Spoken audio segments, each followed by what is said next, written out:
kazaneni kutabasamu. Ukinuna unapunguza siku zenu za kuishi. Mtaambia ukweli. Haya.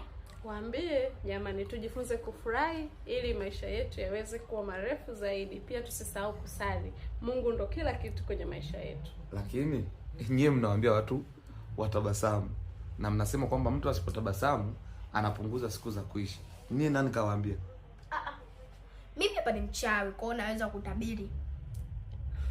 Kwa upande wangu mimi najua kulingana na science, wanasayansi wameshathibitisha kwamba kutabasamu unaongeza siku zako za kuishi. Pia hata Biblia inasema jamani, tuwe na furaha. Sasa labda nikikwambia nifunulie ni sehemu gani katika kitabu cha Biblia imeandikwa kwamba kutabasamu unaongeza siku za kuishi, utanifunulia kitabu gani?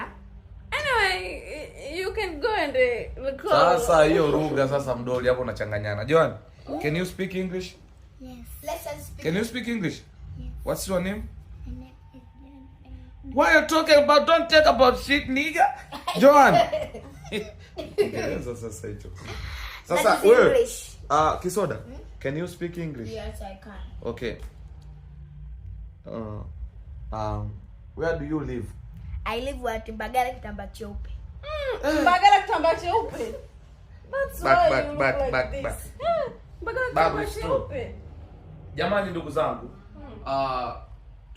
tuna scene ya ndani saa hizi, tunataka kushuti scene ya ndani na imebidi tuwape ka ujumbe kafupi haka kwamba kutabasamu kunaongeza siku za kuishi. Sio kwamba tumenoti sehemu, ni vitu ambavyo sisi tumekuwa tunavisikia, tunaviona, tunaambiwa kwamba ukitabasamu unaongeza siku za kuishi. Lakini sio kwamba kila muda.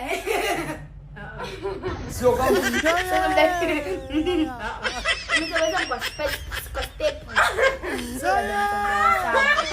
Okay, guys, nashukuru sana nyie mnaotufuatilia. Mungu kwanza, Mungu kwanza, niko na Mungu kwanza kabla ya yote.